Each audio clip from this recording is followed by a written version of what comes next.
a la evaluación. No solo nosotros, sino también nuestros estudiantes. ¿Cuáles son las representaciones sociales respecto a la evaluación? Y además, ¿qué prácticas efectivas, buenas prácticas, se dan en la escuela en relación a la evaluación y cuáles no son tan efectivas, pero sí las trabajamos? Vamos a empezar por la primera parte, es decir, las habilidades durante el proceso de evaluación. Cuando hablamos de habilidades, nos estamos refiriendo a procesos de comprensión, de interpretación, de análisis, de reflexión, procesos cognitivos, algunos de orden primario, otros de nivel superior, como las inferencias, ¿sí? O las comparaciones, que nos ayudan a desarrollar nuestra actividad y la de nuestros alumnos. Estas habilidades o destrezas son las que se requieren en el sistema educativo y rememorando los módulos anteriores, cuando ustedes vieron las competencias y las capacidades, vamos a centrarnos en esta idea, que no solo tenemos que desarrollar contenidos conceptuales, ¿sí? Y actitudinales y procedimentales, sino más bien tenemos que potenciar las habilidades.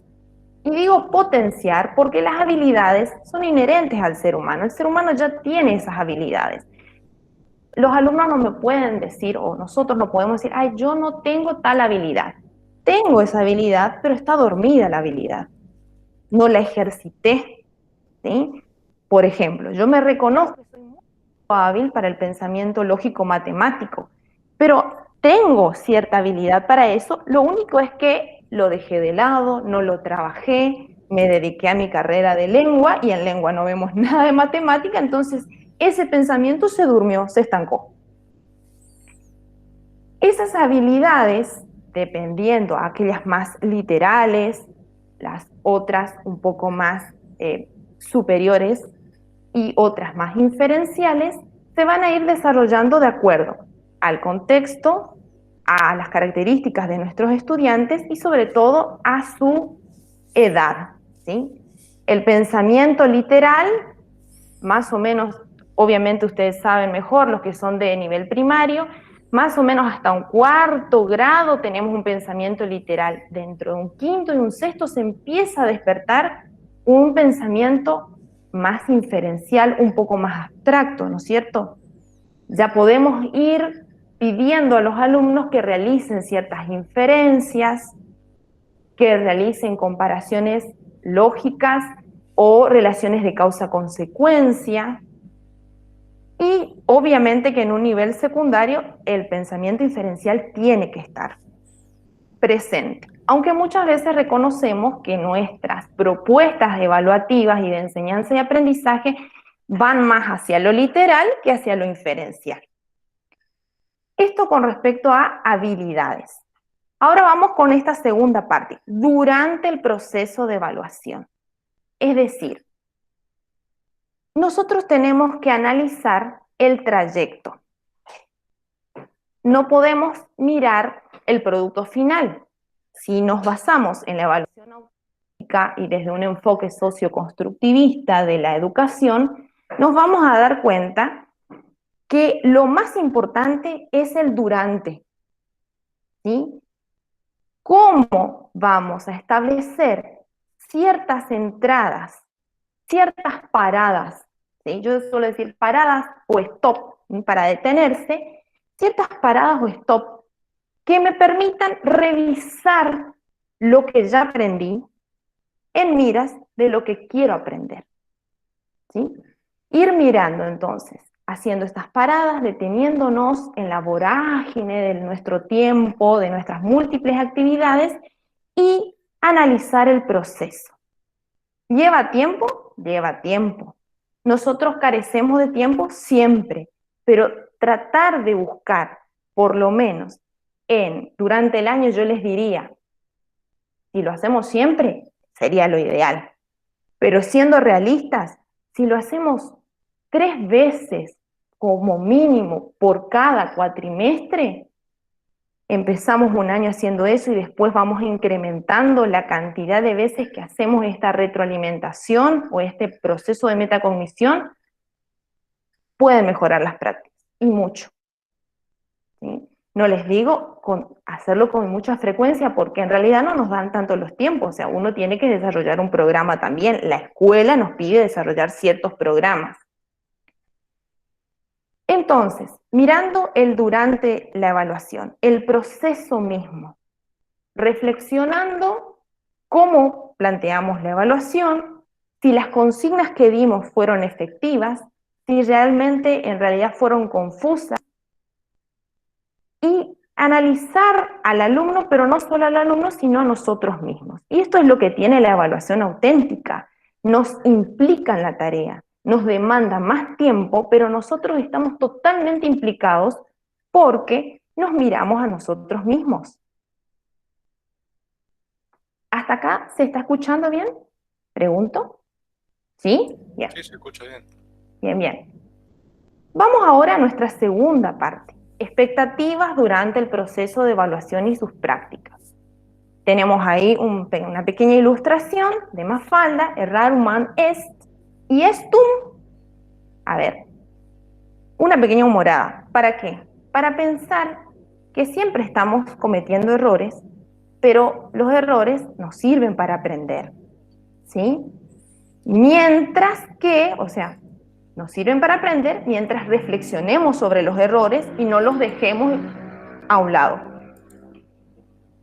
Aquí vamos a ver preguntas y habilidades de pensamiento, las competencias involucradas en la resolución de tareas y la validez y confiabilidad. Y en este último punto quiero colocar mi foco, detenerme, porque ustedes van a hacer un trabajo de observación de la práctica de sus compañeros. O sea, le estoy adelantando un poco. Yo voy y vengo, disculpen, pero esa es mi forma de... Los que me conocen saben que voy y vengo. Entonces, los criterios de validez. ¿Cómo puedo asegurarme de que mi evaluación que planifiqué, y no solo mi evaluación, sino mi propuesta de enseñanza-aprendizaje también, es válida, es confiable, se puede utilizar con otros cursos, ¿sí? Haciendo obviamente los ajustes necesarios, se puede contrastar los resultados con evaluaciones, con resultados de otras evaluaciones, etc. Entonces, esta validez y confiabilidad van a ser criterios que van a ir de la mano en todo el trabajo y que ustedes van a poner en práctica cuando observen la propuesta de enseñanza, aprendizaje y evaluación de sus colegas o de su colega, de su pareja pedagógica que ustedes van a elegir. Pasamos a la siguiente diapositiva, por favor. Ahí pasó. Bien, tenemos la hoja de ruta. ¿Qué vamos a hacer primero? Reflexionar sobre las preguntas inteligentes, las habilidades de pensamiento que ya estuvimos comentando al principio y las expectativas sobre la evaluación de los estudiantes y de los docentes. Vamos primero a las preguntas inteligentes. ¿Qué implica realizar una pregunta inteligente? Una pregunta inteligente es obviamente una pregunta inferencial. No puede ser una pregunta literal porque la pregunta literal toma solamente el significado primero, el significado del diccionario, ¿sí? El significado que está explícito en el texto. Entonces, una pregunta inteligente es aquella que pone de manifiesto las lecturas del estudiante, ¿sí? Y el proceso de comprensión, ¿cómo comprendes? Se visibiliza el pensamiento, según Perkins, ¿no es cierto? Poner de manifiesto el pensamiento. Estas preguntas inteligentes pueden ser preguntas causales, comparativas, preguntas que vayan hacia elementos específicos de un tema determinado, pero siempre van más allá de lo literal, ¿sí? Implican los conocimientos previos que tienen los estudiantes. Cuando hago una pregunta inteligente, el que me está oyendo, el receptor o el destinatario de mi pregunta, inmediatamente puede entender cuáles son las lecturas que tiene esa persona y hasta dónde ha comprendido. ¿Sí? No solo manifiesto una pregunta, sino que me pongo en el foco de la atención mostrando hasta dónde he aprendido. Con respecto a las habilidades de pensamiento, dijimos que vamos a tratar de, en la medida de lo posible y teniendo en cuenta la edad de nuestros estudiantes, trabajar con las que son inferenciales.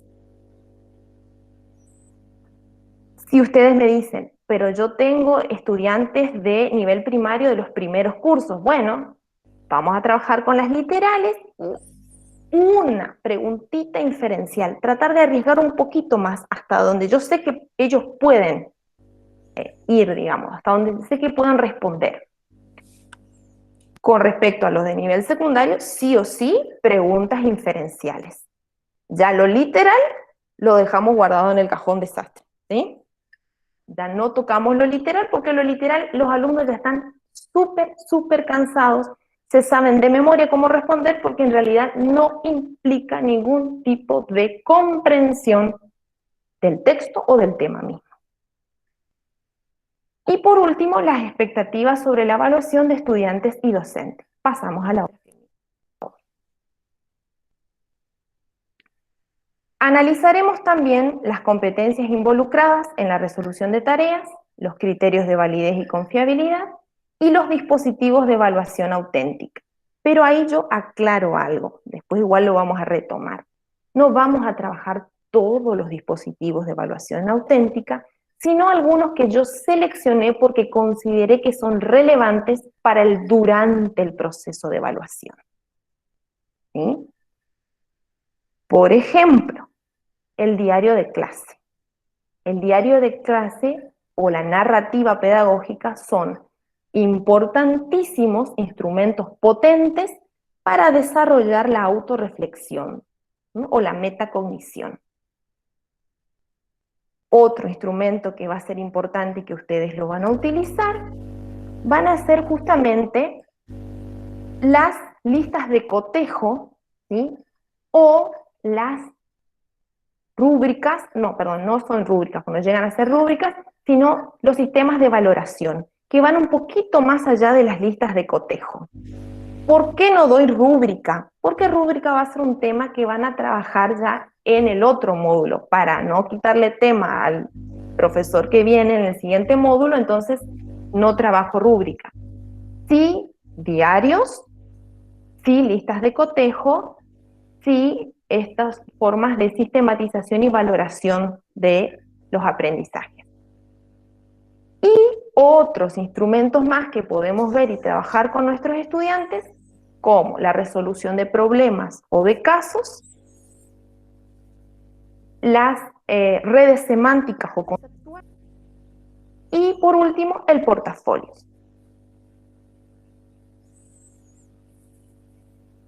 Y hasta ahí. Esos dispositivos de evaluación. ¿Hay otros? Sí.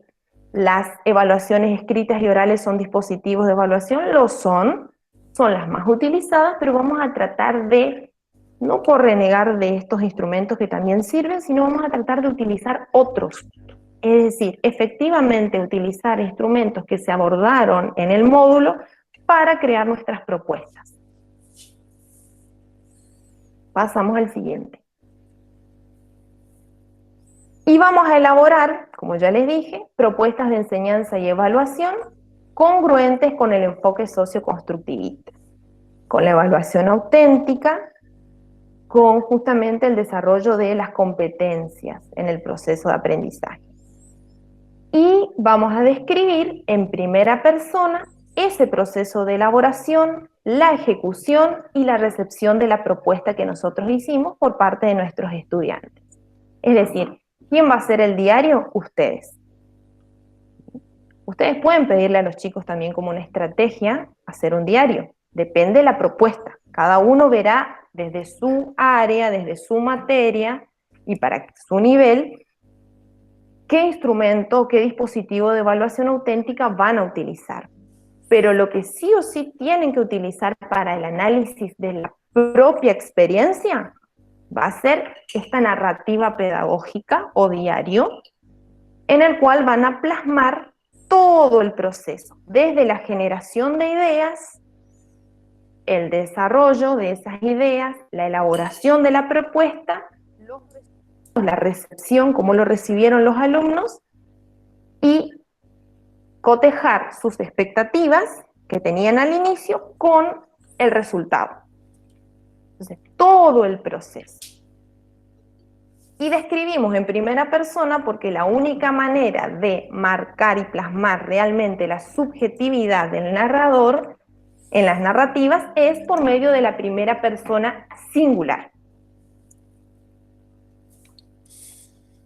Ahora, ustedes me preguntarán, profesora, pero si tenemos que implicar a nuestros alumnos en la actividad, ¿cómo hacemos si usamos solo la primera persona singular?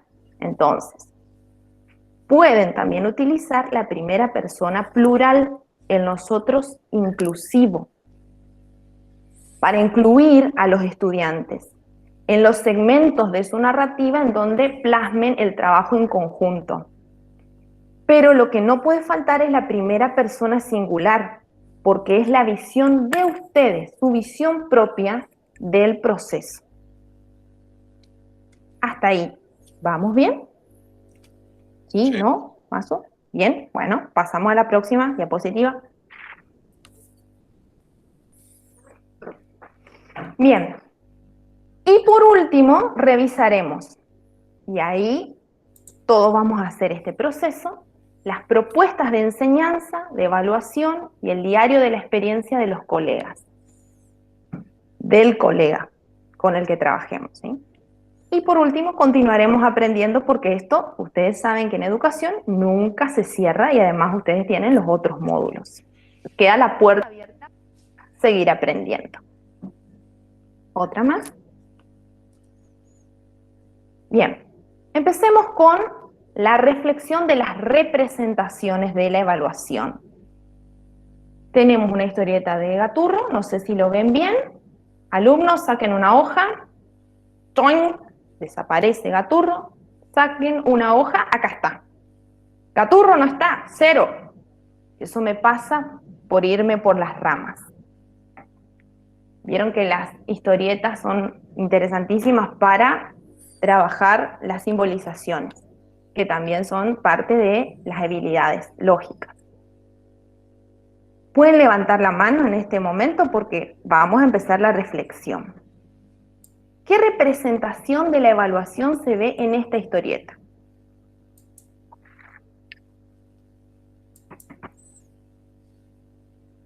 Bien, ¿sí? Y ahí se ve el carácter punitivo y final de la evaluación tradicional. Perfecto. No hay una devolución que genere un aprendizaje posterior a la evaluación. Gaturro no está, 0. Y ahí no hay nada más que aprender. Exactamente. Se obtura totalmente el proceso de aprendizaje y además, si miramos desde la inteligencia emocional, ¿qué repercusión tiene en el estudiante? En este caso en Gaturro. Gaturro, bueno, es un tanto calzudo y travieso, pero si esto sucediera, si la persona, el alumno no apareció por determinados inconvenientes y directamente ya se le coloca un 0, ¿qué repercusión tiene en el estudiante? En el nivel, en el plano emocional.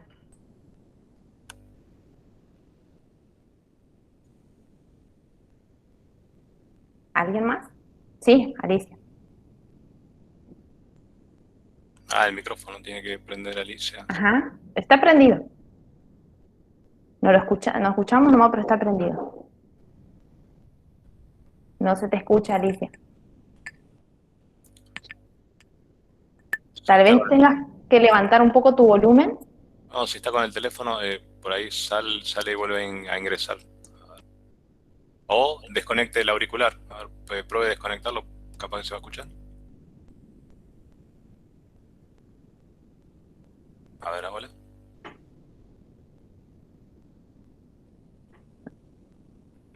No. No, no se escucha. Sí, pruebe desconectando el auricular, a ver si lo desconecta y no funciona, si no, tiene que salir y volver a entrar. para que se habilite el micrófono. Igual mandaron un mensaje, a ver. O ¿Alguien puede escribió? escribirlo acá en el... Sí. Lilian Romero dice, microfísica del poder, saquen una hoja, sentencia cero. Perfecto, muy bien. Exactamente. El poder ejercido en su máxima expresión, el autoritarismo. Bien, ¿alguien más que levante la mano y pueda darnos una apreciación, una reflexión sobre esta representación? Uno más y pasamos a la siguiente filmina.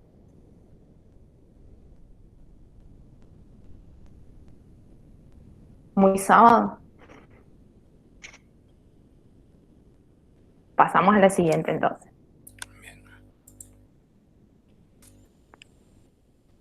Bueno, ¿qué representaciones tenemos de la evaluación?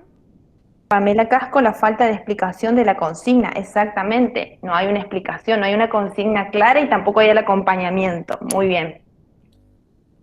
Estas representaciones que nosotros tenemos guardan relación con nuestra biografía escolar y esto ya vieron con la profesora Lucía Báez. Para refrescar un poquito la memoria, sabemos que por más que nosotros asistamos a distintos cursos de perfeccionamiento donde nos explican las nuevas teorías de la didáctica y de la pedagogía, con nuevas formas y estrategias de evaluar, nuestro disco duro está impregnado de toda la biografía escolar que tenemos, o sea, de nuestras experiencias previas de evaluación y tendemos a reproducir esas experiencias. O sea, si no hacemos conscientes, si no reflexionamos sobre nuestro propio proceso de evaluación, de cómo elaboramos consignas, qué dispositivos utilizamos, terminamos reproduciendo los viejos esquemas que nos impregnaron. Pasamos a la otra. Ahora, eso en relación a nuestra actividad. Yo digo a nivel general, ¿eh? Hay muchos profes que tratan de ser lo más constructivistas posibles y críticos, y mediante también esta pandemia pudimos salir de ciertas evaluaciones que eran clásicas y tradicionales. Eso fue lo productivo de la pandemia, digamos. Ahora miremos, ¿qué representaciones de la evaluación tienen nuestros alumnos? Estas imágenes van sintetizando algunas de esas representaciones. Es decir, en la primera imagen, ¿qué podemos observar? Pueden levantar la mano. ¿Alguien que todavía no participó? Tratemos de hacer esto más dialógico para que no sea tan pesada la explicación.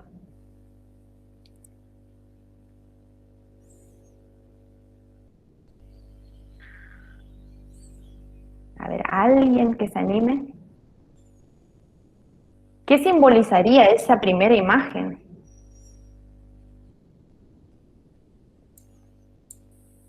¿Puede ser cansancio, profe?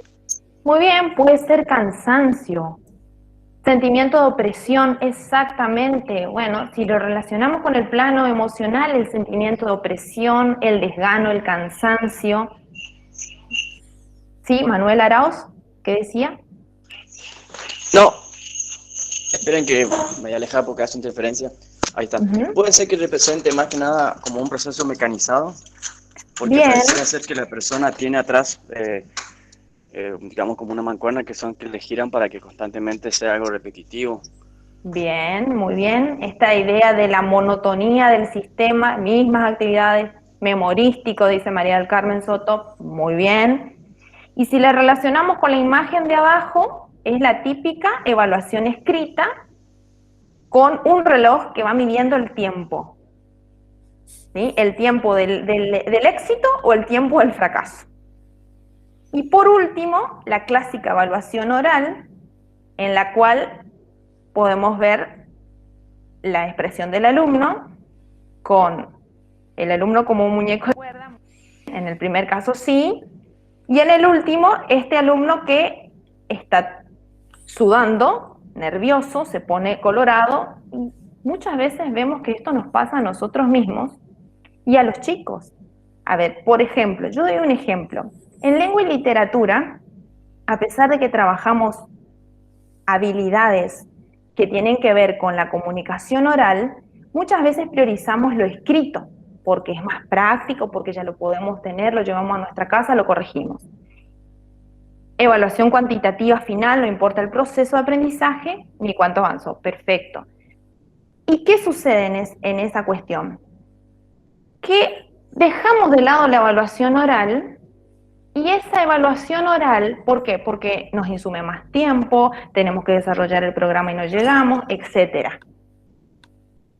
Pero no potenciamos las capacidades o las habilidades que tienen que ver con la expresión oral y que son indispensables en la vida del ser humano. Digo desde el área de lengua porque es el análisis que yo estoy haciendo para mi maestría. No sé otras áreas. Pero generalmente en lengua siempre se termina priorizando el trabajo escrito, un trabajo práctico, y lo que tiene que ver con la parte de oralidad queda relegada. Sí, Gastón, decime. Y no, yo tengo alumnos de ingeniería, alumnos de física, alumnos de varias carreras, y en lo que está en el proyecto de la carrera, o sea, en el currículum de la carrera, entre las competencias que tienen que desarrollar, es la capacidad de dar explicaciones pertinentes frente a los organismos que los requieran, y eso es parte de lo que tratamos de hacer, que, o sea, para que sean competentes, para que tengan esas capacidades desarrolladas, tienen que ejercitar. Y, Exactamente. o sea, tienen que dar explicaciones verbales, tienen que poder verbalizar. A veces no las pueden dar ni escritas, pero por lo menos verbalizar. Si no lo pueden escribir, que lo digan. O sea, se tiene que ejercitar esa competencia. Exactamente, es una de las competencias más relegadas. En estos últimos años se estuvo haciendo un trabajo sobre eso, pero de todos modos se sigue priorizando la actividad escrita por sobre la oral. Y yo te digo, exclusivamente en la carrera de letras. No sé en las demás, pero en letras pasa esto, es característico. Muy bien, pasamos a la otra diapositiva. Bien, y ahora, ¿cuáles son nuestras expectativas cuando elaboramos un trabajo, una propuesta de enseñanza, aprendizaje y evaluación? ¿Qué quise simbolizar ahí? Cada uno interpretará con la experiencia previa que tenga, ¿no? Yo lo que quise simbolizar es el éxito del aprendizaje, es decir, que el alumno realmente aprenda y que esté feliz, que tenga esa sensación de felicidad de haber aprendido algo. Creo que lo que buscamos como nuestras expectativas, o por lo menos en mi caso, no es tanto que apruebe o que promocione, sino que aprenda, que desarrolle una estrategia, una habilidad, o un conjunto de habilidades en una competencia misma, que les sirvan para su futuro, que les sirvan para adquirir nuevos aprendizajes, para relacionarse en otras situaciones. Entonces es el aprendizaje lo que buscamos, y que ese aprendizaje le produzca felicidad porque se da cuenta que se ha apropiado de un contenido o de una estrategia, o ha desarrollado una estrategia.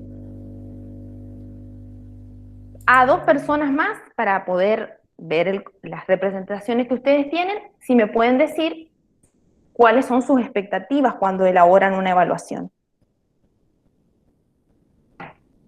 Que levanten la mano o que escriban en el chat.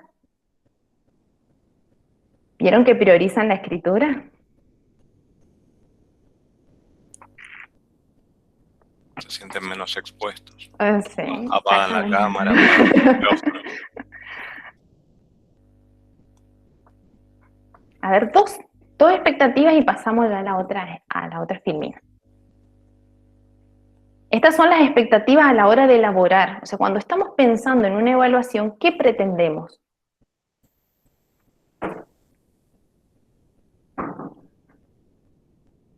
El éxito de un aprendizaje significativo, por mínimo que sea, vale más que una cantidad de contenido. Perfecto. Un aprendizaje significativo.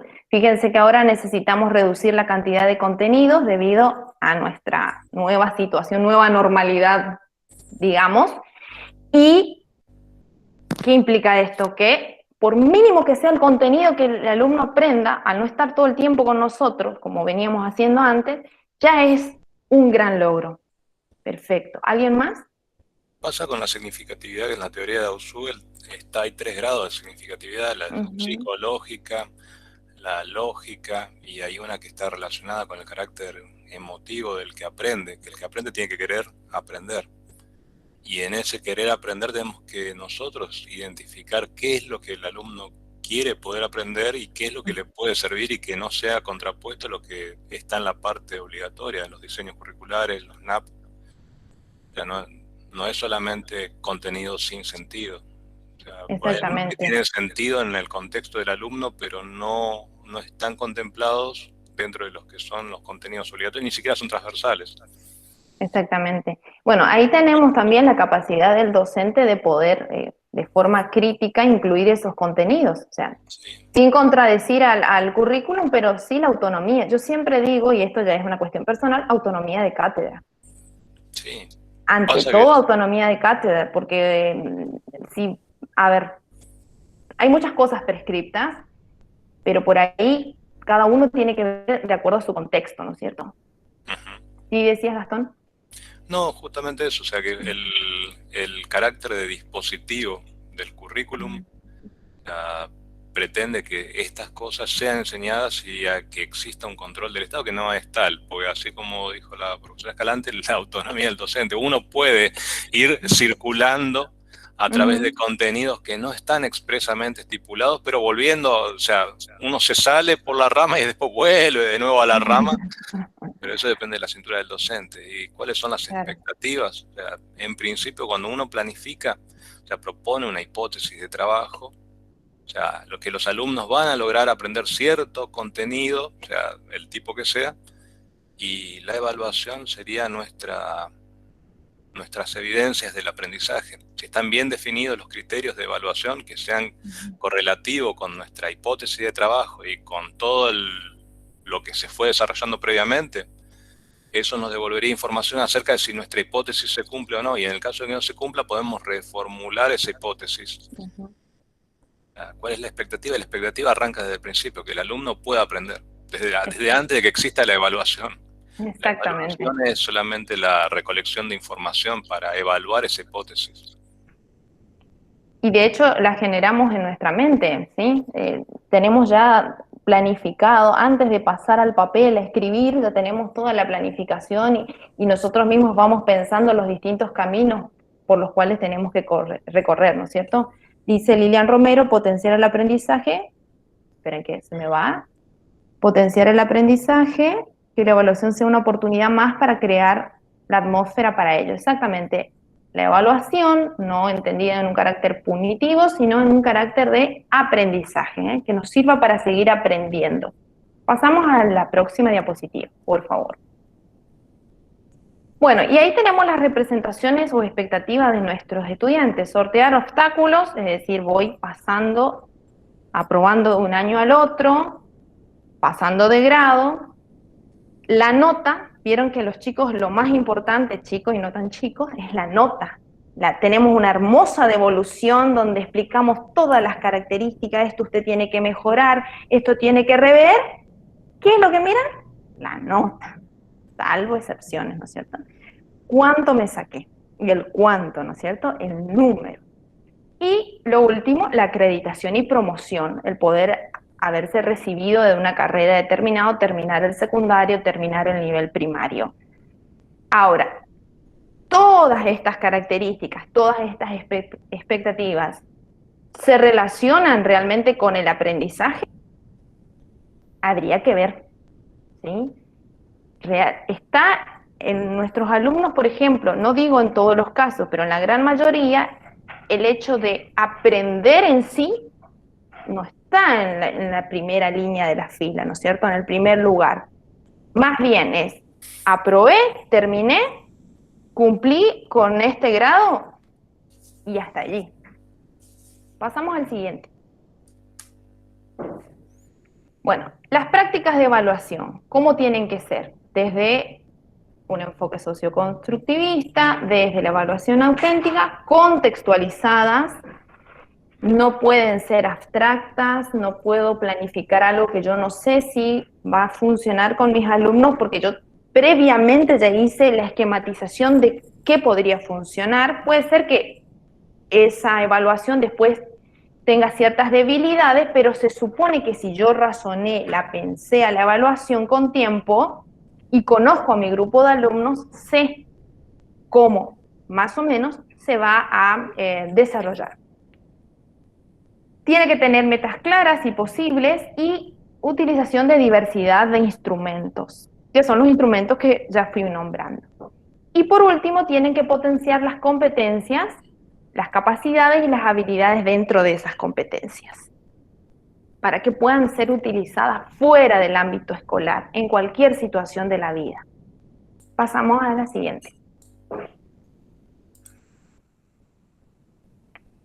Tenemos las habilidades de pensamiento. Aquí sí me detengo. Las que están en negrita son las que yo quiero que ustedes trabajen, ¿sí?, en sus propuestas. No digo que las otras estén mal, pero me parece más interesante ir trabajando esto. De pensamiento literal, la identificación, y del pensamiento crítico, juicios de valor, es decir, que el alumno pueda dar cuenta de qué fue lo interesante de ese trabajo que se le propuso y que vaya más allá del me gustó, no me gustó. ¿Sí? El porque sí, no. Que expanda su explicación, ¿sí? Que realmente se posicione y digamos, este trabajo lo resolví de determinada forma. Por ejemplo, si el instrumento era resolución de problemas, tomé determinado camino, llegué a determinada conclusión, porque me pareció que este camino era el más breve, el más factible para desarrollar o para llegar al resultado. ¿Sí? Que puedan desarrollar la explicación. Inclusive diría, si es con teoría, mejor. Si es con sus propias palabras, bueno, también está bien. Pero que sí pueda tomar posicionamiento, es decir, no importa el tema que se esté desarrollando, pero que la habilidad que esté presente en ese tema sea la del juicio crítico. Inclusive en grados más grandes, pienso un quinto, un sexto año de secundaria, estaría excelente el cuestionamiento a la propia teoría, ¿sí? Supongamos, vuelvo a pensar en el campo de las ciencias sociales, porque yo soy muy de las ciencias sociales, que cuestionen ciertas prácticas culturales, ciertas normas en formación ética y ciudadana, o sea, que puedan analizar esto, pero desde su apropiación. ¿Sí? Crítica, lo mismo. ¿Qué críticas van a establecer? O sea, ¿qué parámetros van a establecer para realizar la crítica? ¿Qué opiniones van a dar al respecto? Hay ciertos temas sobre los que se puede opinar mejor y otros no tanto, pero no tengan miedo a esos temas controversiales que los alumnos puedan dar la opinión. Bueno, también depende de la escuela, si la escuela habilita o no. Ahí estamos otra vez con lo que decía Gastón, digamos, el currículum que nos va sesgando. Pero que puedan brindar su opinión al respecto de un determinado tema y que esa opinión sea fundamentada. Y por último, la metacognición. De metacognición sí o sí tiene que haber alguna habilidad, algún dispositivo que me ayude a realizar la metacognición. Pensemos en las listas de cotejo o de valoración, o pensemos en escribir algún tipo de narrativa breve donde pueda plasmar el proceso que le llevó a llegar a determinado resultado. Hay distintas propuestas, o pensemos que la metacognición se puede dar a través de un ideograma, que plasme el ideograma y que pueda explicar cómo se sintió vinculado a la tarea. O pensemos, para ir un poco más allá, una reflexión que pueda ser grabada, ¿sí? Nosotros por ahí nos cohibimos mucho con el tema de la cámara, yo soy así, yo me cohibo, no sé, hay otros que no, pero mostrarle a los chicos que estos recursos digitales les pueden servir también para plasmar ese proceso, ese aprendizaje, esa apropiación o desarrollo de habilidades. Pueden utilizar el recurso que quieran, pero que haya metacognición, que haya una reflexión clara del proceso. Ese proceso puede ir guiado, o esa reflexión puede ir guiada por preguntas claves en determinadas paradas. Al principio, o con las expectativas de los alumnos, antes inclusive de la entrega de la evaluación, durante la evaluación, cuando terminen una tarea clave y posterior a la evaluación. Y nos queda el pensamiento inferencial, el trabajo con las inferencias, con la comparación y la descripción. Tomemos el primer caso, las inferencias. ¿Podemos pasar a la siguiente filmina? No hace falta que copien, yo les voy a mandar el Power, ¿eh? O sea, el Power es para ilustrar. Bueno, acá tenemos preguntas inteligentes, para retomar, después volvemos a inferencias. Este ejemplo está en el texto de Camiglioni, donde ella analiza ciertos cotejos de las evaluaciones a través de criterios de validez y tiene una premisa, que es la evaluación de todo para todos o el aprendizaje de todo para todos. Toma el libro Realidad Mental y Mundos Posibles de Brunner y analiza la idea de las preguntas inteligentes, cómo una alumna de Brunner hizo desequilibrar al profesor, ¿sí? Al gran profesor, al gran pedagogo Brunner. Y lo desequilibró con una pregunta que no tenía que ver con las expectativas que él tenía ya en su conferencia de lo que siempre le venía preguntando. Siempre le preguntaban con la enseñanza, alrededor de la enseñanza del cálculo en primer grado, y él sabía que esa pregunta se venía, pero la alumna o la estudiante hizo otra pregunta. Él trabajaba el concepto de honestidad, pero no lo había profundizado.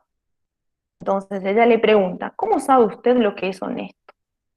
Y eso lo desestructuró, porque se puso a pensar cómo él puede validar lo que es la honestidad, qué implica en realidad la honestidad en su propio trabajo. Y él mismo confiesa que no terminó de describir la honestidad en ese trabajo, que se dio cuenta que algo le faltaba. Es decir, ¿por qué es una pregunta inteligente? Si alguien quiere levantar la mano y teniendo en cuenta de lo que ya veníamos hablando de preguntas inteligentes, ¿por qué les parece que esta pregunta es inteligente? ¿Qué provoca una pregunta inteligente? Sí, Gastón. Y porque en general no es una pregunta fáctica, como de qué color es el caballo de San Martín. Mirás y reconoces que es blanco, entonces es blanco. O sea, requiere algún proceso cognitivo superior, aparte de la contrastación de la realidad con la información que estás obteniendo. Muy bien. Implica un conflicto existencial, dice Lilian Romero, es cierto, porque desequilibró totalmente a este pensador. Él tenía ya una expectativa, revisa la estructura de los valores, bien, revisa la estructura de los valores. En este caso, él trabajaba sobre la idea de la honestidad en el aprendizaje. Genera reflexión, requiere de una reflexión, muy bien. Yo les decía anteriormente, hasta ahí contrastando con lo que le sucede al receptor, pero el receptor se da cuenta de algo, dice, la joven dice Brunner, ¿no es cierto? Esta es en la cita de Camiglioni, sabía pensar. Es decir, que demuestra con esta pregunta inteligente el nivel de conocimientos, de habilidades que tiene esa persona. A través de la pregunta no solo interpela al otro, sino que muestra todas las lecturas que tiene. Bien, pasamos a la siguiente.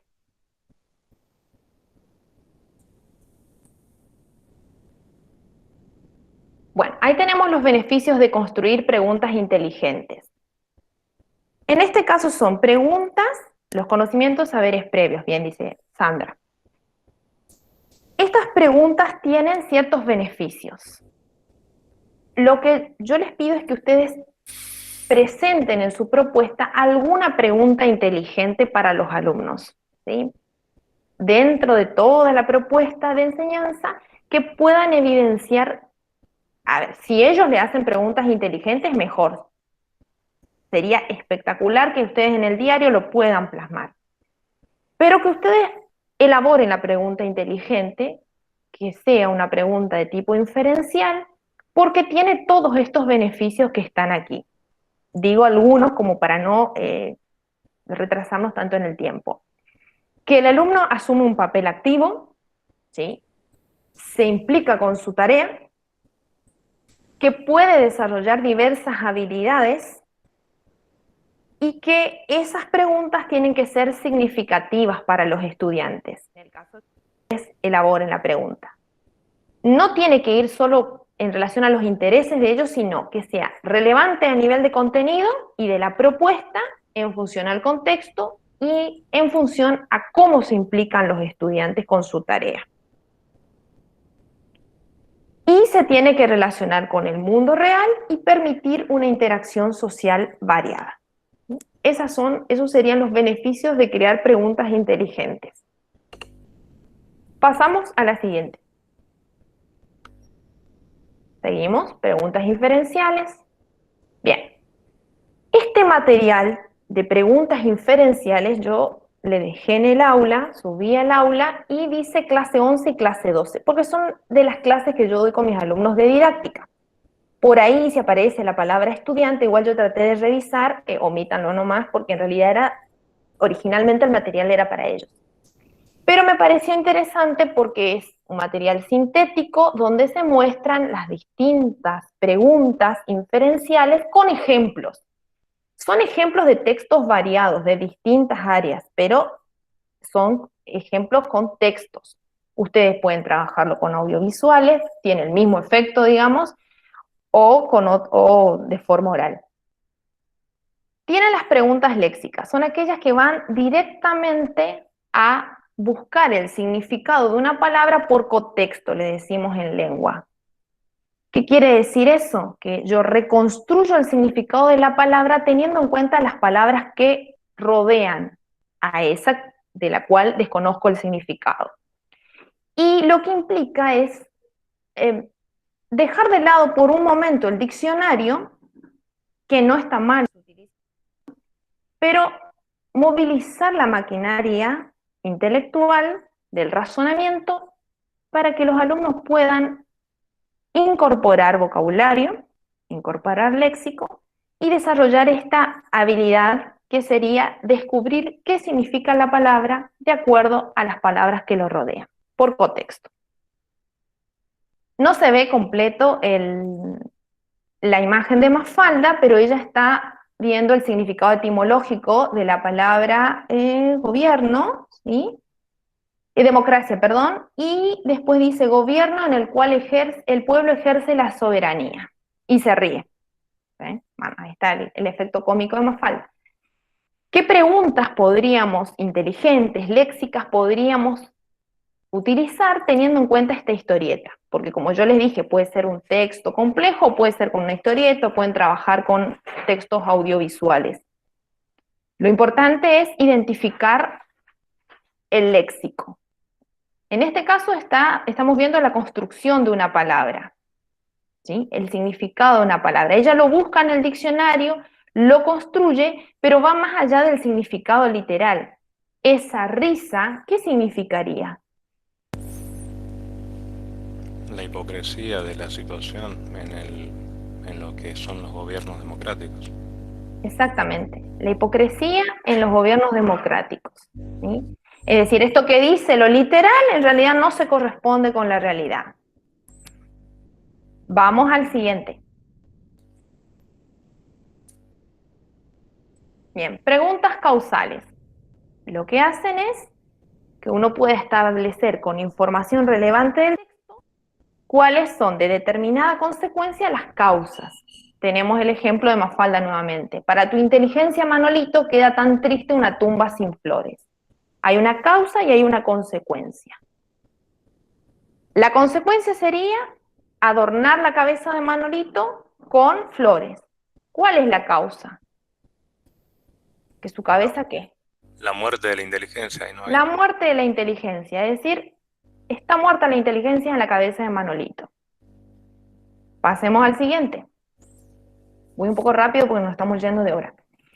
Preguntas comparativas. Bueno, es fácil esta. El contraste entre ambos personajes. ¿Cuáles son los valores de cada una? Entonces, ¿qué requiere esta pregunta? Las preguntas comparativas, que generalmente se inician con ¿cómo? Requieren justamente el análisis o el contraste entre dos elementos, ¿sí? Que pueden estar en situación de paralela en el texto o no. Puede ser uno que haya que inferir uno de los elementos teniendo la información de otro. Pasamos al siguiente.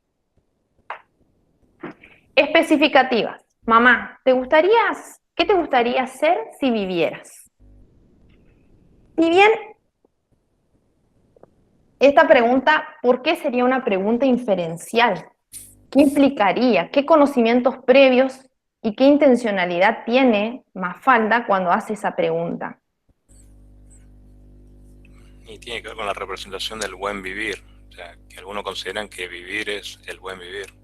Y no la está viendo que está llevando un buen vivir a través del lavado de la ropa.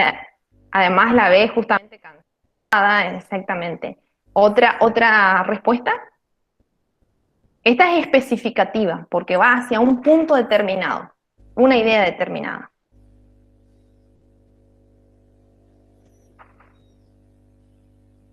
¿Nadie más? Vamos, pasamos al siguiente. Preguntas inclusivas. Decimos, en las preguntas inclusivas generalmente para los de lengua nosotros trabajaríamos con hiperónimos e hipónimos. Es decir, una categoría que abarca otras categorías más pequeñas. En este caso dice, pero ¿por qué tengo que hacerlo? Porque te lo ordeno yo que soy tu madre. Si es cuestión de títulos, yo soy tu hija. Y nos graduamos el mismo día, ¿o no? ¿Cuál sería el hiperónimo que englobaría los términos clave que están en este texto para poder entender que hay una pregunta inclusiva? Dijimos que hiperónimo es la categoría más amplia que abarca otras dentro.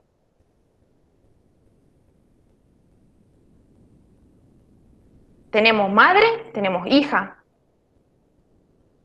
Esas dos categorías, ¿dentro de qué otra, que es más amplia, podría estar? Familia. Familia. ¿Sí? Relaciones familiares. Bien. Pasamos al siguiente. Preguntas macroestructurales. Las preguntas macroestructurales tienen que ver con lo que nosotros decimos el poder de síntesis y el resumen que tienen los alumnos, o que queremos que hagan los alumnos al final del trabajo. Ahí dice, ¿a qué juegan chicos? Al gobierno.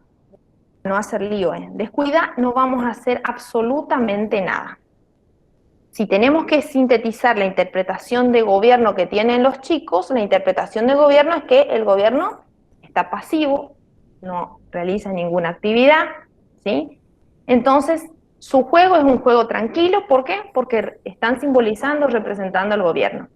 La crítica social no realizan las acciones que deben hacer.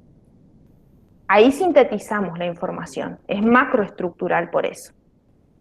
Pasamos al siguiente. Bueno, las competencias involucradas en la resolución de tareas. En esto voy a ser sintética porque ustedes ya vieron la parte de competencias con el profesor Espínola, ¿sí? En el módulo 2. Lo que sí es importante que mediante el establecimiento de ciertas competencias a las que yo quiero llegar, tengo que tener metas como el desarrollo de la autonomía, la capacidad para desarrollar los procesos cognitivos y la utilización de las habilidades aprendidas en otros ámbitos de la vida, ¿sí? Y poder trasladarla también a otros ámbitos de la vida, eso que yo aprendí. Siguiente. Bien, esto sí, criterios de validez. ¿Qué es la validez? Y esto presten mucha atención porque es lo que van a tener que hacer con el trabajo del compañero. Es la coherencia entre lo que se pretende evaluar y lo que efectivamente se evalúa. Ustedes van a observar si la evaluación que dieron los compañeros en relación a la propuesta de enseñanza y aprendizaje es coherente o no. Para eso van a utilizar una lista de cotejo. Pasamos al siguiente. Tenemos 6 criterios de validez. La primera es la validez de contenido. ¿Qué se hace en la validez de contenido? Un muestreo, se analizan cuáles son los contenidos más adecuados a las habilidades o a las destrezas que se quieren desarrollar. Entonces, miramos el trabajo del compañero y nos fijamos. De estos contenidos que desarrolló, ¿qué capacidades quiere desarrollar? ¿Efectivamente las desarrolló a estas habilidades? ¿Se relacionan o no con el contenido? ¿En qué medida? Pasamos al siguiente. Validez sustantiva. Acá lo que hay que hacer es hacer una verificación de el dispositivo de evaluación en relación a la teoría. ¿De qué teoría proviene ese dispositivo? ¿Realmente esa teoría que se supone que está sustentando ese dispositivo está presente o no? Supongamos, queremos hacer un test de múltiple opción, pero nuestra teoría de base es socioconstructivista y nuestro test de múltiple opción, digamos, es bastante, las preguntitas que tiene son bastante literales. Ahí ya nos damos cuenta que no hay validez sustantiva. ¿Se entiende? Pierde su rigurosidad. Pasamos al siguiente. Estructural. Bien, la validez estructural tiene que ver con la puntuación. Es decir, si yo tengo que poner puntuación, aunque ahora no se pone puntuación, pero si tengo que poner puntuación, ¿qué consignas van a tener más puntuación? ¿Cuáles van a ser las que yo voy a dotar de mayor cantidad de puntaje y cuáles no? Aquellas que me impliquen una actividad inferencial, obviamente que van a tener más puntaje. Aquellas que sean más literales, no. Pasamos a la siguiente. Validez de generalizabilidad. Dice que es la capacidad de la prueba para generar resultados que se puedan generalizar. Es decir, esos resultados de la prueba que hizo mi colega, mi compañero, ¿me pueden servir a mí como un insumo para estudiar a mi grupo particular? ¿Podría yo utilizar la prueba que hizo mi compañero o mi colega? Siguiente. Validez de factores externos. Bien. En este caso son los alcances de la puntuación de la prueba. Comparamos si esa puntuación se puede utilizar en otras pruebas, si ese alcance de la información me va a servir o la información que me da esa prueba me va a servir para trabajar en próximos cursos y si esa evaluación que yo hice tiene en alguna medida alguna conducta que no fue evaluada. O sea, ¿qué situaciones o conductas no fueron evaluadas? Por eso los factores externos que pudieron suceder en la prueba. ¿Cómo me voy a dar cuenta de la validez de factores externos? Cuando lea el diario de mi compañero, porque en el diario de mi compañero va a estar el durante, todo lo que sucedió. O sea, en la prueba y en los resultados yo solamente voy a ver cómo hizo las consignas y qué respondieron los alumnos. Y puedo sacar mis inferencias, mis conclusiones, pero ¿dónde voy a ver los externos? En el relato del colega. Pasamos al siguiente. Validez de aspectos consecuenciales. Dependen de los efectos que tiene la interpretación y el uso de los resultados de las pruebas. También tendrían que mirar el diario del compañero o del colega y fijarse qué valoración le dio a ese trabajo en particular, ¿sí? ¿Cómo lo interpretó? Y si ustedes tienen la misma interpretación del trabajo, puede ser que difieran, que para esa persona fue óptimo y realmente a ustedes les parece que les faltó trabajar ciertas preguntas, que tal habilidad que dijo que iba a trabajar no se observa, o que los alumnos no pudieron responder efectivamente como se les solicitaba. Bien, pasamos al siguiente.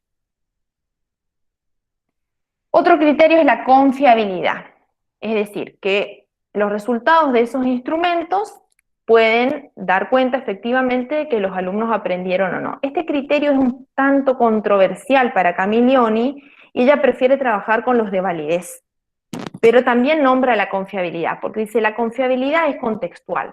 Hay que ver dependiendo del grupo de alumnos y dependiendo del objetivo que tiene el estudiante. Los criterios de validez se los puede ir observando y midiendo, pero los de confiabilidad no tanto. Pasamos al siguiente.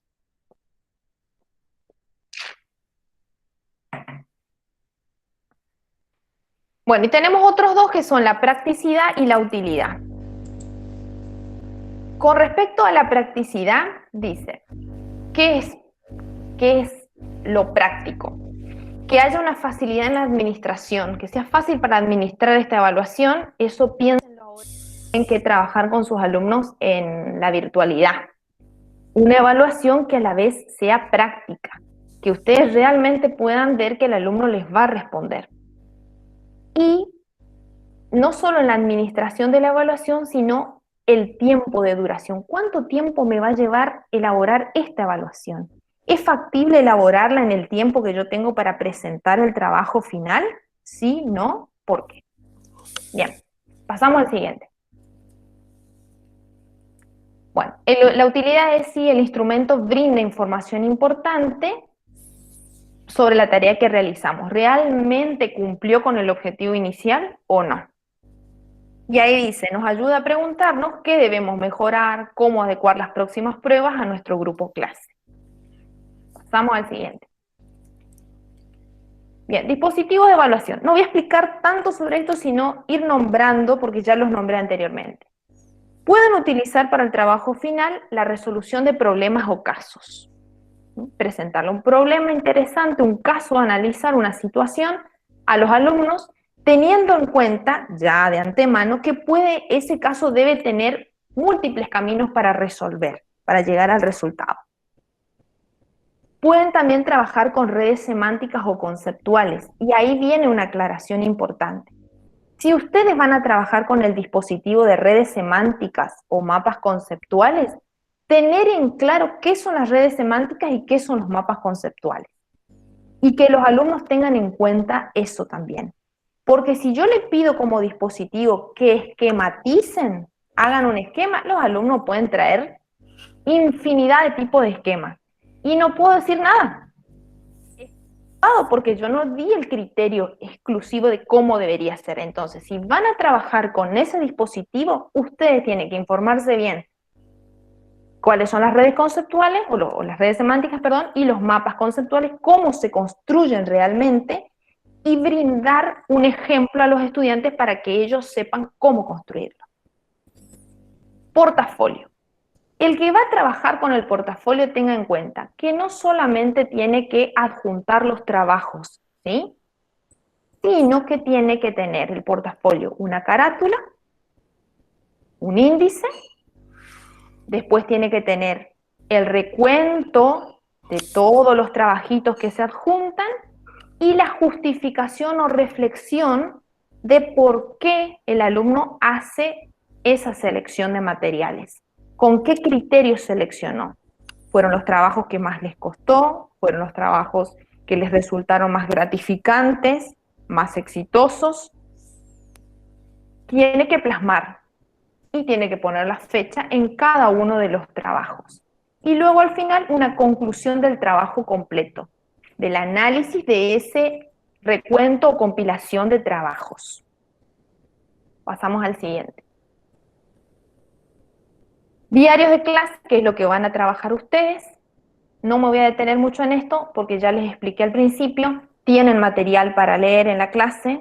Si tienen alguna consulta, me escriben por mensajería, yo no tengo problema en contestar. Y de ayudantes de la evaluación, solamente las escalas de valoración. Ahora vamos a ver una escala de valoración. Pasamos a la siguiente.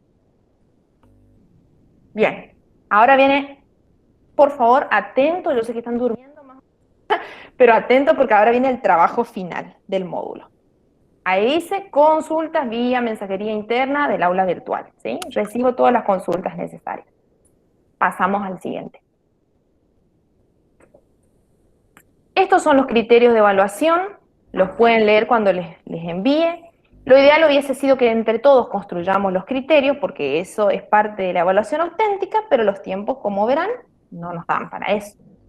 Sí, lo que yo siempre evalúo es honestidad intelectual, es decir, producción personal. Ni copia de trabajos anteriores, ni copia de internet. Yo creo que todos somos colegas, ya sabemos cómo es, ya sabemos qué no nos gustaría que nos pase, pero cuestión de plagio, anulo. Se anula la evaluación, en mi caso yo pongo este criterio, Cristina, discúlpame, pero pongo este criterio, se anula la evaluación y no hay posibilidad de recuperatoria. Ya. Sí. Ya pasó en el módulo 2 con el profesor Emanuel que se sucedió esto justamente. El trabajo se solicitaba en forma individual y habieron trabajos en pares, cosa que no es acorde con el criterio de evaluación. Y en otros casos también plagios y fueron desestimados. Bien, ¿Sí? bueno, perfecto. Bueno, ese es el criterio, o sea, puede haber errores, hay cuestiones que se pueden conversar, se pueden ir modificando, pero plagio no hay forma de que se pueda contemplar esa situación. Bien, pasamos al siguiente. Siguiente, eso ya lo pueden ir leyendo. Bien, ahora, consignas. El anterior me parece que nos fuimos, era el anterior. Ahí. Después de leer el módulo, de haber asistido a la videoconferencia y leer la bibliografía, van a seleccionar una competencia necesaria para la formación de los alumnos. Esas competencias las pueden trabajar desde las habilidades de pensamiento que vimos hoy o de las competencias que trabajaron con el profesor Espínola. Y van a vincular esa competencia con un contenido de su programa, elaborar una propuesta de enseñanza, aprendizaje y evaluación para potenciar esa competencia. Bien, la propuesta puede ser una propuesta de un día, puede ser de 2 clases, algo breve, pequeño, pero que tenga de calidad, digamos, que esté bien razonado todos los aspectos. Yo no les digo qué partes tiene que tener esa propuesta, porque ustedes, cada uno sabe planificar, ¿sí? Lo que sí voy a evaluar es que haya coherencia interna entre lo que se propone como enseñanza-aprendizaje y lo que se va a evaluar. Y que se utilicen estos recursos, las preguntas inteligentes, algunos de los dispositivos de evaluación. Lleven esa propuesta a sus aulas virtuales, del modo que trabajen por WhatsApp, como trabajen por aula virtual, lo que fuese, lo llevan a cabo y luego van a ir en paralelo, mientras van elaborando su propuesta, ya van a ir armando su diario. El diario donde van a plasmar sus expectativas, cómo armaron la planificación o la propuesta, cuáles fueron los resultados de los alumnos, si en realidad fueron esperados a lo que ustedes planeaban o no, y por qué. Y trabajan con sus alumnos y toman una muestra de los alumnos. ¿Por qué quiero la muestra de los alumnos? Porque proponer es fácil, bueno, no tan fácil, pero lo interesante para que realmente este trabajo tenga sustento y el módulo sirva de algo, es que lo puedan llevar con sus estudiantes. Si no, nos llenamos de cursos, pero al final, ¿dónde está la representación con los alumnos? O sea, ¿cómo trabajamos con los alumnos? Entonces, una muestra de 10 trabajos como máximo. ¿Cómo va a ser esa muestra? Las fotitos que le mandan por WhatsApp, anexo al trabajo en la propuesta y pegan todas las fotitos de las respuestas. Ni siquiera le estoy pidiendo que tipeen, quiero ver con la letra de los chicos cómo respondieron, ¿sí? Acuérdense que las traducciones ya implican un cambio, entonces quiero lo puro, la muestra pura como está el trabajo del alumno. 10 como máximo. Si ustedes me dicen, profesora, yo trabajo en escuela rural y no llego a los 10, bueno, con los alumnos que tengan, no hay problema.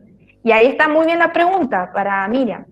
¿Y los que no trabajamos? Los que no trabajan, sí, tienen tiempo para esto. Los que no trabajan van a juntarse con un colega que sí trabaja. ¿sí? Van a formar parejas y se van a juntar con un colega que sí trabaja para por lo menos tener esa mirada del otro de la práctica efectiva. Por más que, o sea, ustedes no van a poder hacer el relato de la experiencia de ejecución, pero sí de la experiencia de producción y las expectativas que tendrían si trabajasen con tal curso. Hasta ahí. Bien.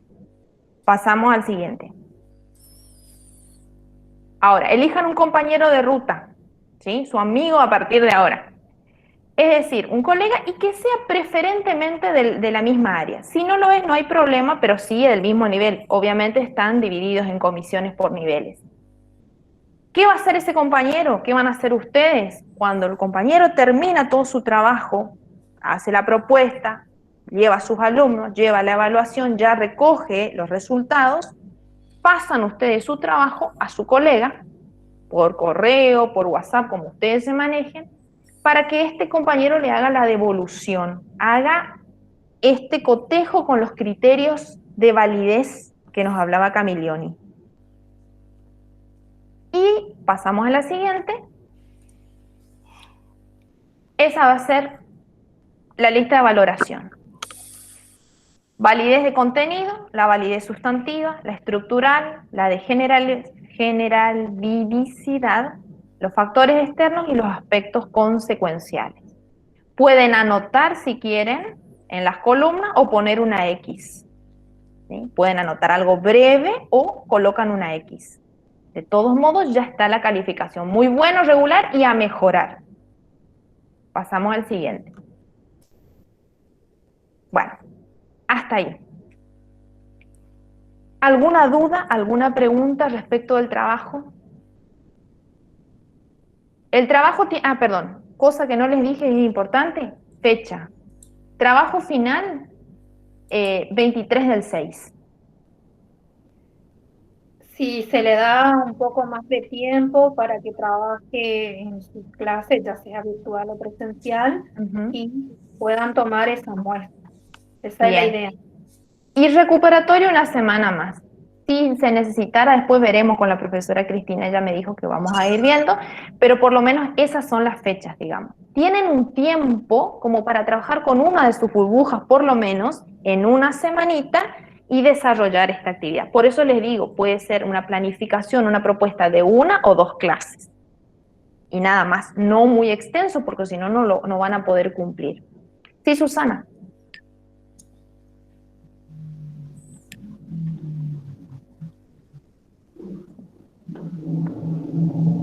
Bien, no sé. Bien. Una aclaración.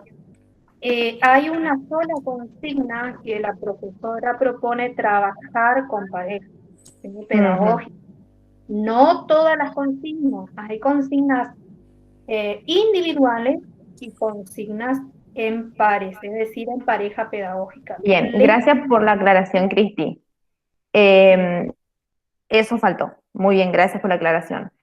El trabajo en realidad es individual. Individual en la medida que ustedes eligen su tema, de acuerdo a su programa, lo que vienen desarrollando, ustedes eligen su competencia a desarrollar o sus habilidades de pensamiento, sus dispositivos. Ustedes arman su propuesta y arman su diario en paralelo, ¿sí? El diario de todo el proceso. Lo único que se hace en pareja es la evaluación por medio de la grilla que ya les mostré. Eso es todo lo que se hace en pareja. Es decir, una vez que termino todo mi trabajo, le paso a mi colega hace la grilla de valoración, anota, y como saben que es la misma comisión, y bueno, ahí con la profesora Cristina, ella le dirá, eso yo ya no tengo los datos. Pregunta Miriam. Las comisiones en este caso tienen el listado, ¿sí? Se mandan un mensajito interno en todo caso, o si no le paso yo la lista por mensajería interna de quienes forman parte de la comisión. En caso de que algún docente no esté en ninguna comisión, me envían por mensajería interna en qué comisión pertenecen y se les incorpora. Perfecto. Se puede agregar un PDF ahí en la parte de contenidos en el aula con la lista y ahí todos ven quién está en dónde.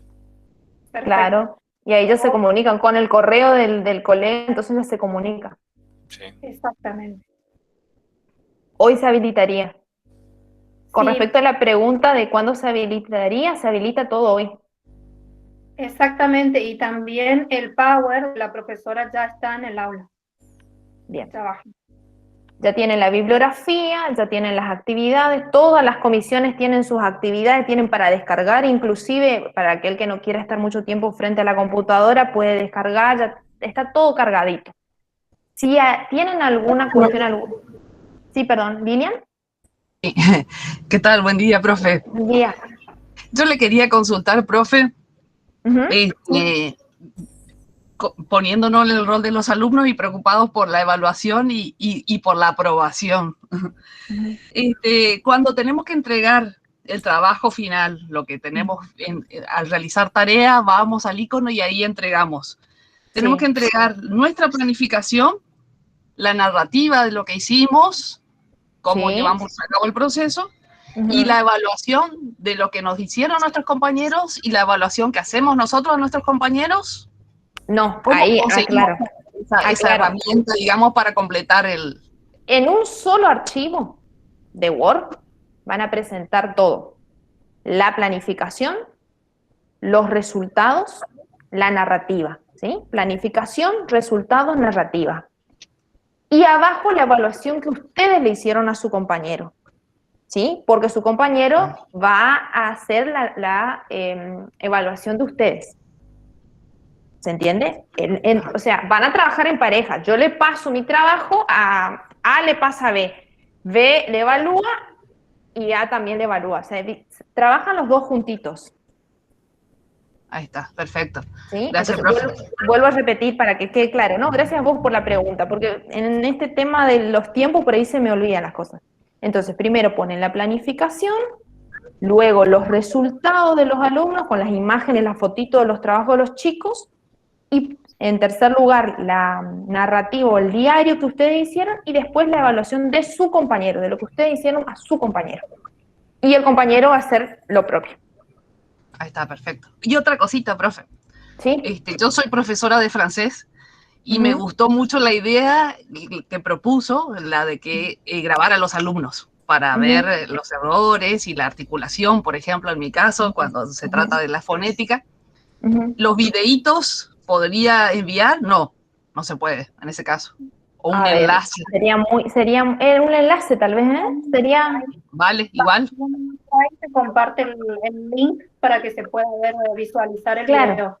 Para que no Ajá. sea tan pesado el archivo, un enlace. Sí, podés mandar. Bueno, listo, perfecto. Sí, Muchas gracias, profe. Tampoco permite anexar archivos más grandes que 20 megas. Así va Claro. a tener que ser un link de YouTube o alguna otra plataforma. Sí. Acordate Bueno. que YouTube hasta 15 minutos nomás permite, ¿no es cierto? 15 nomás. No, podés subir videos de 1 hora, nada más que te pide que hagas una verificación. Bien. Bueno, perfecto. Descargar o enviar en el Drive y mandarnos el link. Bueno, perfecto. Bien. Bueno, muchas gracias, ¿eh? Nada. De hecho, ahora este video lo estoy por subir a YouTube. Sí. Y ya está habilitada el aula.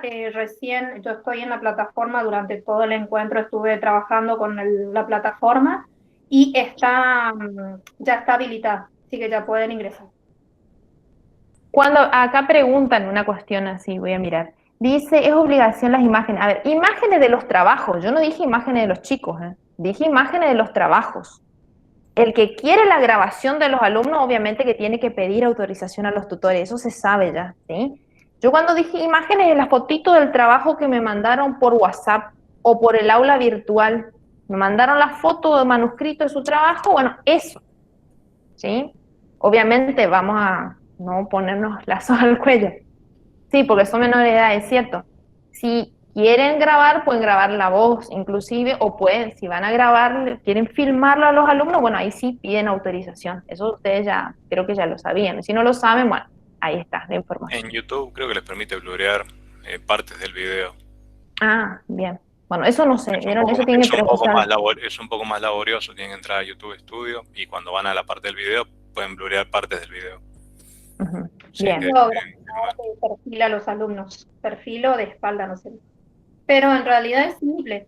La profesora le está pidiendo la foto de los trabajos que realizaron, nada más. Claro, el que se quiere arriesgar a más, bueno, pero que pida la autorización. ¿Qué dice? Bien. Sí, que no está de más aclarar las dudas, sí, Ah, exactamente. bueno, sí, está bien. Y no sé quién dice que no puede acceder al aula. Y No, al módulo. Veremos. Al módulo, dice. recién No, profesora, estoy Sí. intentando acceder y me dice que es imposible acceder al módulo. Entonces debe ser en la configuración que estaba abierto para más tarde. Puede ser. sí, puede ser. No sé si a otro le pasa lo mismo, al menos yo no puedo. Aún no se puede. ¿No? Entonces, estaba cerrada, ponerla abierta nomás. Yo la puse cerrada por el momento. Está abierta. No sé, seguramente que todavía no está activada nomás, pero yo recién habilité, puse abierta. Presionen Bueno. F5 en el teclado para actualizar la pantalla o vuelvan a entrar directamente a la página. O por ahí las actividades no está habilitado todavía. ¿En qué hora habilitó la profe Andrea? Todos juntos. Y bueno, no, estaban todas juntas menos el foro de asistencia. El foro de asistencia a partir de las 10, pero ya es. Pero yo habilité el módulo. Me sigue insistiendo, esta clase no puede ser accedida al módulo. Está abierto. Y ahí el profesor Gastón, que es nuestro especialista en esto, va a ir. Ahí dicen que pueden. O si no, no sería por el tema. Sí, ya está habilitado, dice. Aclaro, también siempre aclaro a los profesores, pero también creo que no aclaré todavía con los participantes. El profe El módulo Gastón, 4 está visible. Y aparte de ser nuestro asistente en todo esto, también él es participante del curso. Claro, esto. Presentan todas sus actividades y Ahí está, perfecto. Ahora ¿Está? sí. ¿Pudieron? Ah, Ya bueno. se puede. listo. Bien, ¿alguna duda más que preguntarle a la profe? Recuerden que ustedes pueden mandar un mensaje de mensajería interna a la profesora a partir de este momento hasta finalizar el módulo. Cuando se cierra el módulo, ellos salen de la plataforma y únicamente pueden trabajar conmigo, consultarme a mí y yo, ante cualquier duda, consulto al docente que disertó. ¿Se entiende? Bien. Bueno, ya estoy recibiendo documentaciones por mensajería interna, así que no se olviden, para los que se conectaron tarde, de que tienen que enviar la foto o escaneado la partida de nacimiento. Y el documento creo que ya habían enviado en los archivos anteriores. ¿Sí? Bien. ¿Alguna consulta más?